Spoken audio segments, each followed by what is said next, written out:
Hello friends, welcome back to my YouTube channel Study Career Point. I hope you all are doing well. So start करते हैं हमारी आज के previous year के question paper की series से। तो देखिए एसएसटी पेपर 2 के लिए भी आप लोगों की क्लासेस चल रही हैं। इसके अलावा देखिए सीडीपी पेपर 1 और पेपर 2 दोनों के लिए प्रीवियस ईयर के क्वेश्चन पेपर की सीरीज आप लोगों की चल रही है। तो जिन बच्चों ने ये क्लासेस नहीं देखी है ज़रूर देखिए, काफ़ी बेनिफिशियल होगी आप लोगों के एग्जाम के लिए। और देखिए सीडीपी के भी दोनों क्लासेस पेपर 1 और पेपर 2 दोनों की देखते रहिए, काफ़ी क्वेश्चंस आप लोगों को प्रैक्टिस के लिए यहाँ से मिलेंगे। स्टार्ट करते हैं हमारी आज की क्लास से। तो देखिए फर्स्ट क्वेश्चन यहाँ पर है, देखिए फर्स्ट क्वेश्चन यहाँ पर है, निम्न में से कौन सा या फिर कौन से सही तरीके से सुमेलित हैं। तो देखिए यहाँ पर मूल शेल दी गई हैं और यहाँ पर वो शेल किस चीज़ में परिवर्तित होती है, कायांतरित शेल कौन से कायांतरित शेल में चेंज होती है, तो वो आप लोगों को बताना है। तो देखिए कितने ऑप्शंस यहाँ पर हैं ए, बी और सी में से जो सही तरीके से सुमेलित हैं। तो देखिए यहाँ पर आंसर देखते हैं। देखिए फर्स्ट दिया गया है चूना पत्थर। जो चूना पत्थर है देखिए वो कौन से शेल में चेंज हो जाता है, संगमरमर में बदलता है, बिल्कुल सही है। चिकनी मिट्टी स्लेट में परिवर्तित हो जाती है। बलुआ पत्थर, देखिए बलुआ पत्थर जो होता है वो किससे बना हुआ होता है, बलुआ पत्थर संगमरमर से नहीं होता बल्कि जो रेत के दाने होते हैं, रेत के दानों से बना होता है कौन, बलुआ पत्थर। ठीक है, तो यहाँ पर देखिए अपोजिट दे दिया गया है, तो ये पॉइंट यहाँ पर गलत है। तो देखिए ए और बी दोनों ही पॉइंट यहाँ पर क्या हो जाएंगे, सही तरीके से सुमेलित है। कौन सा नहीं है, तो वो है ऑप्शन सी। नेक्स्ट देखते हैं। देखिए शासकों द्वारा मंदिर और मस्जिदों का निर्माण किया गया।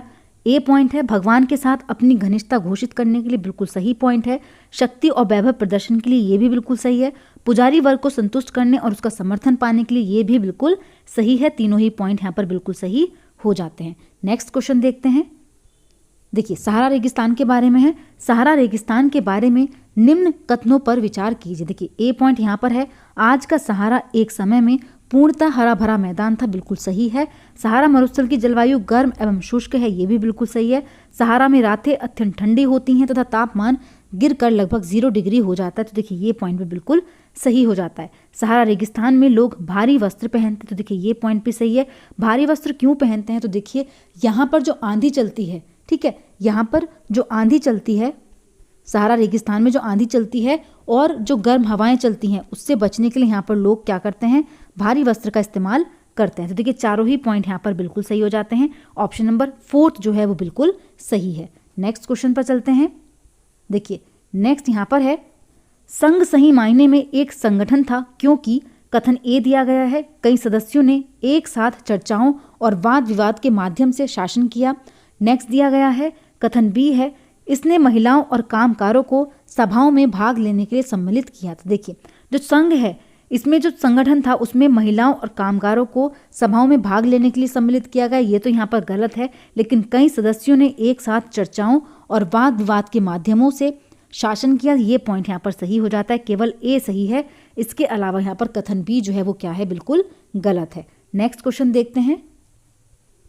देखिए नेक्स्ट यहाँ पर क्वेश्चन है, निम्नलिखित गैसों में से कौन सी वायुमंडल का एक बड़ा भाग बनाती है। ऑक्सीजन और कार्बन डाइऑक्साइड, देखिए ये तो नहीं बनाती। ऑक्सीजन हीलियम ये भी नहीं बनाती है। ऑक्सीजन और ऑर्गन ये भी नहीं बनाती, बल्कि कौन सा बनाती है, ऑक्सीजन और नाइट्रोजन मिलकर के बनाती हैं। नेक्स्ट क्वेश्चन देखते हैं। देखिए नेक्स्ट क्वेश्चन यहाँ पर है, निम्नलिखित में से कौन सी क्षेत्रीय भाषा का प्रयोग उपमहाद्वीप के सरकारी अभिलेखों में सबसे पहले हुआ था। उर्दू का हुआ, अंग्रेजी का हुआ, मलयालम का हुआ या फिर पंजाबी का हुआ। तो देखिए कौन सा यहाँ पर सही विकल्प हो जाएगा, तो देखिए सबसे पहले जो सरकारी अभिलेखों में इस्तेमाल हुआ था भाषा का प्रयोग, वो थी मलयालम। ऑप्शन नंबर 3 जो है यहाँ पर बिल्कुल सही है। नेक्स्ट क्वेश्चन देखते हैं। देखिए नेक्स्ट क्वेश्चन यहाँ पर है, निम्नलिखित कथनों को पढ़िए तथा उपयुक्त विकल्प का चुनाव कीजिए। कथन ए यहाँ पर दिया गया है, वायुमंडल में मौसम संबंधी सभी घटनाएं होती हैं। बी पॉइंट है, पृथ्वी से प्रसारित रेडियो तरंगे इस परत द्वारा पुनः पृथ्वी पर परावर्तित कर दी जाती हैं। तो देखिए कौन सा यहाँ पर सही पॉइंट हो जाएगा, तो देखिए ए गलत है, लेकिन बी यहाँ पर क्या है, सही हो जाती है। ऑप्शन नंबर 4 जो है वो बिल्कुल सही है। नेक्स्ट देखते हैं। देखिए विविधता में एकता किसके द्वारा रचा गया शब्द है। तो देखिए विविधता में एकता इंदिरा गांधी द्वारा बोला गया, BR अम्बेडकर द्वारा, जवाहरलाल नेहरू द्वारा या फिर महात्मा गांधी द्वारा। देखिए ये क्वेश्चन सीटेट का फेवरेट क्वेश्चन है, ये मोस्टली जो है एग्जाम में देखने को मिलता है, लास्ट पेपर में भी देखने को मिला। विविधता में एकता जो है वो किसका है, जवाहरलाल नेहरू द्वारा कहा गया है। ऑप्शन नंबर 3 जो है यहाँ पर बिल्कुल सही है। नेक्स्ट क्वेश्चन देखते हैं।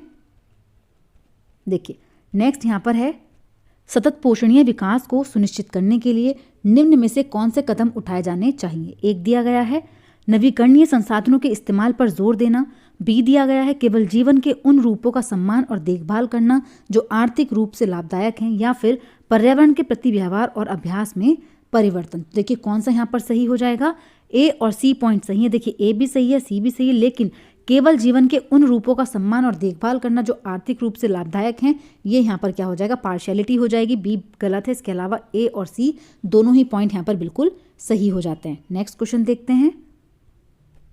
देखिए नेक्स्ट यहाँ पर दिया गया है भारतीय योजना आयोग की स्थापना किस वर्ष में हुई थी। तो देखिए भारतीय योजना आयोग की स्थापना जो है वो कौन से सन में हुई थी, तो यहाँ पर ऑप्शन नंबर 3 बिल्कुल सही है, 1950 में की गई थी। नेक्स्ट क्वेश्चन देखते हैं।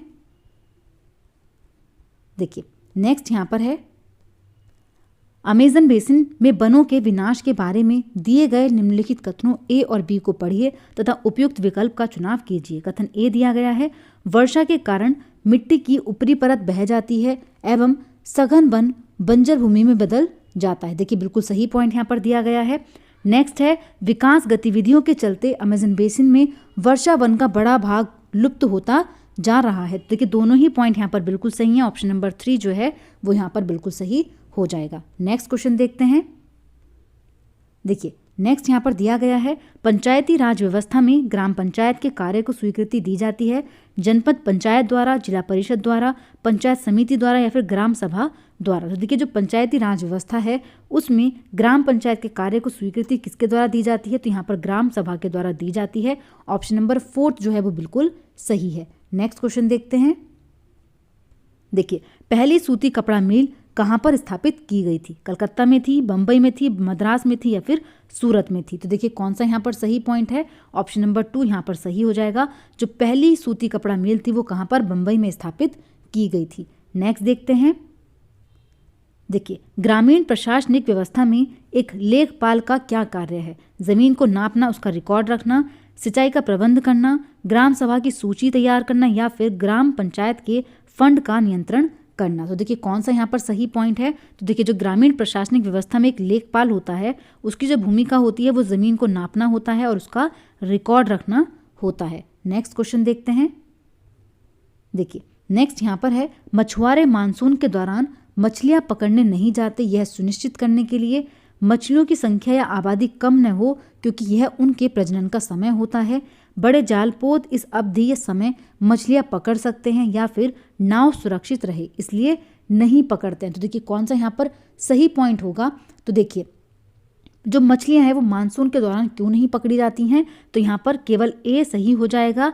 यहाँ पर जो पॉइंट बी और सी है ये गलत हो जाता है क्योंकि देखिए मछलियों की संख्या या आबादी कम ना हो क्योंकि यह उसके प्रजनन का समय होता है इसलिए नहीं जाते हैं। तो यहाँ पर केवल ए सही है, इसके अलावा ऑप्शन नंबर ये क्या हो जाएंगे, गलत हो जाएंगे। नेक्स्ट देखते हैं। देखिए नेक्स्ट क्वेश्चन यहाँ पर है वे विचार हैं जब हम लोगों को एक छवि में बांध लेते हैं, बाह्य समूह, पूर्वाग्रह, भेदभाव या फिर रूढ़िबद्ध धारणाएं। तो देखिए कौन सा यहाँ पर सही होगा, तो देखिए वो क्या होता है, उसको कहा जाता है रूढ़िबद्ध धारणाएं जो हम लोगों को एक छवि में बांध लेते हैं। नेक्स्ट देखते हैं।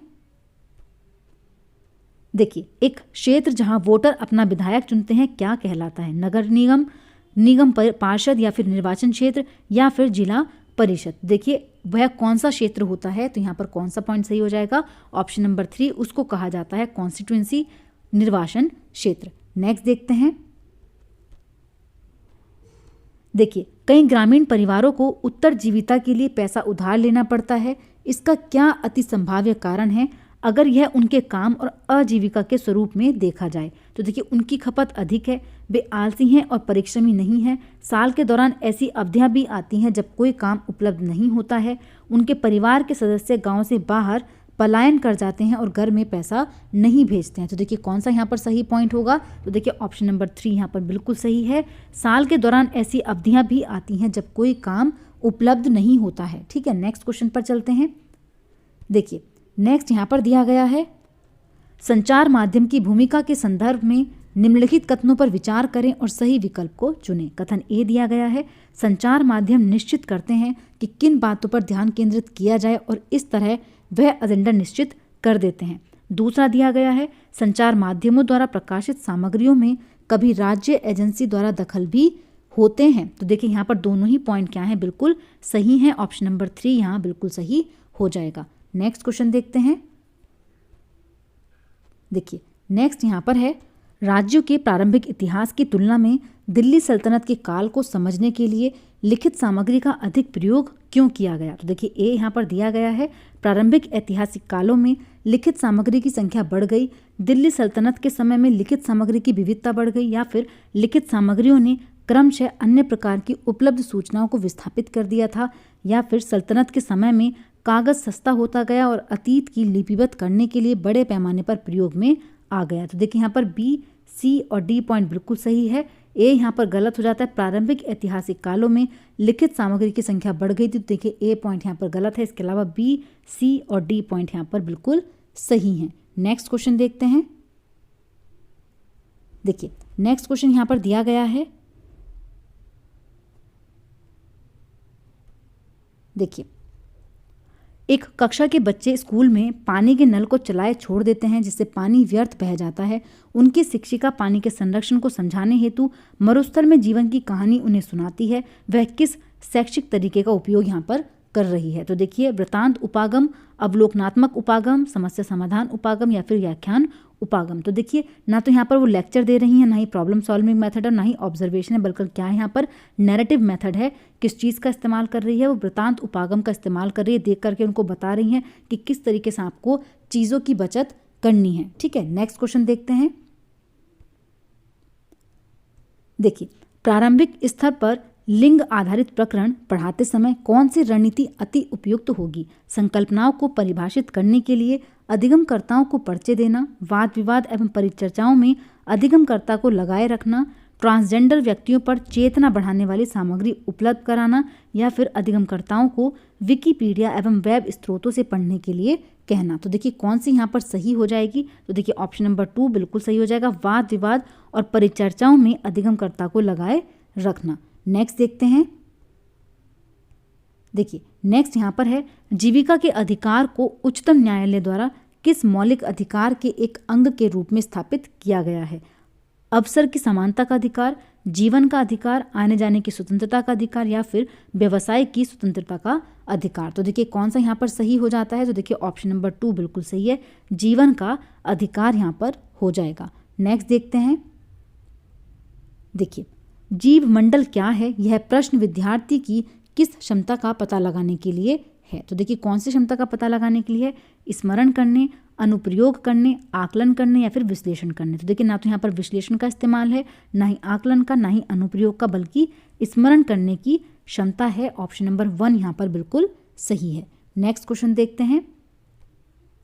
देखिए नेक्स्ट है फिल्में जो जनजातीय लोगों को केवल रंगीन पोशाकें पहनते हुए एवं समूहों में नृत्य करते हुए दिखाती हैं कि क्या परिणाम हो सकते हैं। जनजातियों की सांस्कृतिक विविधता का प्रदर्शन, आदिवासियों की दुर्दशा की ओर विश्व का ध्यान आकर्षित करना, वन उत्पादों और हस्तकला की बिक्री का प्रोत्साहन, या फिर जनजातियों के प्रति रूढ़िबद्ध धारणा बनाना। तो देखिए कौन सा पॉइंट यहाँ पर सही है। ऑप्शन नंबर 4 बिल्कुल सही हो जाएगा, जनजातियों के प्रति रूढ़िबद्ध धारणा बनाना। नेक्स्ट क्वेश्चन देखते हैं। देखिए नेक्स्ट यहाँ पर है घूर्णन एवं परिक्रमा से संबंधित अवधारणाएं पहचानने के लिए शिक्षक एक परीक्षा देता है। यह किस प्रकार का आकलन हो सकता है। योगात्मक आकलन, नैदानिक आकलन, स्वयं आकलन या फिर अधिगम के लिए आकलन। तो देखिए कौन सा यहाँ पर सही है। देखिए यहाँ पर बी भी बिल्कुल सही है, नैदानिक ले रहे हैं। इसके अलावा कौन सा है, अधिगम के लिए आकलन। लेकिन यहाँ पर योगात्मक सत्र के अंत में होता है। देखिए स्वयं आकलन बच्चे के खुद के द्वारा किया गया होता है। तो यहाँ पर ये दोनों ही इस्तेमाल नहीं हुए। कौन से हैं, बी और डी ऑप्शन सही है, ऑप्शन नंबर 4। नेक्स्ट देखते हैं। देखिए नेक्स्ट क्वेश्चन यहाँ पर है विविधता एवं भेदभाव पर इकाई के अंत में 3 विद्यार्थियों के अधिगम प्रतिफल नीचे दिए गए हैं। विद्यार्थी ए है, इसकी व्याख्या करने में सक्षम है कि कैसे आत्मनिर्भरता सामाजिक कल्याण की ओर ले जाती है अगर भेदभाव को रोक दिया जाए। बी दिया गया है पूर्वाग्रह एवं रूढ़िवादिता की व्याख्या करने में सक्षम है। सी दिया गया है विविधता एवं असमानता के बीच में भेद करने में सक्षम है। तो देखिए न्यूनतम से आरंभ करते हुए विद्यार्थियों को उनकी क्षमता के स्तर के अनुसार व्यवस्थित करें और सही विकल्प को चुनें। तो देखिए कौन सी क्षमता किस बच्चे में स्टार्ट हुई, बिल्कुल शून्य से, देखिए न्यूनतम से आरंभ करना है और बढ़ते हुए उसको लेकर के जाना है। तो देखिए कौन सा यहाँ पर सही विकल्प हो जाएगा। तो देखिए सबसे पहले बच्चा क्या सोच पा रहा है, पूर्वाग्रह एवं रूढ़िवादिता की व्याख्या करने में सक्षम है। तो देखिए ये आपका फर्स्ट पॉइंट हो जाएगा, क्योंकि आपको बिल्कुल न्यूनतम से स्टार्ट करना है। इसके बाद कौन सा पॉइंट आएगा, विविधता और असमानता के बीच भेद कर पा रहा है बच्चा। और देखिए जो हाईएस्ट होगा वो होगा इसकी व्याख्या करने में सक्षम है कि कैसे अंतर्निर्भरता सामाजिक कल्याण की ओर ले जाती है अगर भेदभाव को रोक दिया जाए। ठीक है, तो देखिए यहाँ पर ये नॉर्मल हो जाएगा। इससे ऊपर कौन सी चीज़ हो जाएगी, विद्यार्थी सी सोच रहा है, और सबसे ऊपर कौन सोच रहा है, विद्यार्थी ए। ठीक है, तो देखिए यहाँ पर ऑप्शन नंबर 2 जो है वो बिल्कुल सही हो जाएगा। ठीक है, सबसे पहले कौन सा विद्यार्थी सोच रहा है न्यूनतम से स्टार्ट करना। तो देखिए न्यूनतम सबसे न्यूनतम है कौन सा, जो पूर्वाग्रह की और रूढ़िवादिता की व्याख्या करने में सक्षम है, सिर्फ व्याख्या कर रहा है। उसके बाद कौन सा आता है, जो भेद करने में सक्षम है, और लास्ट में कौन आ रहा है, जो व्याख्या करने में सक्षम है। ये टॉप पर हो जाएगा, इससे कम सी और लास्ट में बी। और देखिए न्यूनतम से स्टार्ट करना था इसलिए बी, सी और ए। ठीक है, नेक्स्ट देखते हैं। देखिए नेक्स्ट क्वेश्चन यहाँ पर है, निम्न में से इकाई योजना के शिक्षण के समय संकल्पनात्मक समस्याओं को पहचानने में शिक्षक की सहायता करेगा। सहपाठी आकलन, रचनात्मक आकलन, योगात्मक आकलन या फिर स्वयं आकलन। तो देखिए कौन सा यहाँ पर सही है। तो देखिए जो संकल्पनात्मक समस्याएं होती हैं उनको पहचानने में कौन हेल्प करेगा, रचनात्मक आकलन हेल्प करेगा, फॉर्मेटिव असेसमेंट। नेक्स्ट देखते हैं। देखिए प्रथम से आरंभ करते हुए एक सर्वेक्षण आधारित परियोजना को करने के लिए अनुसरण किए जाने वाले चरणों को व्यवस्थित करें। सबसे पहले देखिए साक्षात्कार आएगा, रिकॉर्डिंग आएगी, नियोजन आएगा या प्रस्तुत करना आएगा। इसके बाद प्रस्तुत करना, नियोजन, रिकॉर्डिंग या फिर साक्षात्कार आएगा। नियोजन, साक्षात्कार, रिकॉर्डिंग या फिर प्रस्तुत करना, और लास्ट देखिए नियोजन, रिकॉर्डिंग, साक्षात्कार करना या फिर प्रस्तुत करना। तो देखिए कौन सा ऑर्डर यहाँ पर बिल्कुल सही तरीके से व्यवस्थित है। तो देखिए वो है ऑप्शन नंबर 3। सबसे पहले प्लानिंग आती है, फिर इंटरव्यू आता है, रिकॉर्डिंग आती है और लास्ट में प्रेजेंटिंग आती है। ऑप्शन नंबर 3 यहाँ पर बिल्कुल सही हो जाएगा। नेक्स्ट और देखिए लास्ट क्वेश्चन है आज का। देखिए निम्नलिखित प्रश्नों में से कौन सा प्रश्न आलोचनात्मक चिंतन के अवसर प्रदान करता है। भारतीय संसद में प्रश्नकाल की व्याख्या करना, लेखपाल की भूमिका का वर्णन, अगर आप एक निगम पार्षद होते तो कौन से 2 मामलों को आप वरीयता देते, या फिर राज्य सरकार का प्रमुख कौन होता है। तो देखिए राज्य सरकार का प्रमुख कौन है बता देंगे, प्रश्नकाल की व्याख्या कर देंगे, लेखपाल की भूमिका का वर्णन भी कर देंगे। लेकिन यहाँ पर पूछा गया है कि अगर आपको 2 मामलों में से किसको वरीयता देनी है अगर आप एक निगम पार्षद होते तो देखिए यहाँ पर क्रिटिकल थिंकिंग का इस्तेमाल हो रहा है। कौन सा सही है, वो है ऑप्शन नंबर 3। ठीक है, तो देखिए आज की क्लास यहीं पर कंप्लीट होती है। अगर आप लोगों को मेरी क्लास अच्छी लगी हो तो प्लीज़ मेरे चैनल को लाइक करें, सब्सक्राइब करें और शेयर करें। ऐसी ही और वीडियोस के लिए मेरे चैनल पर बने रहिए। Thank you.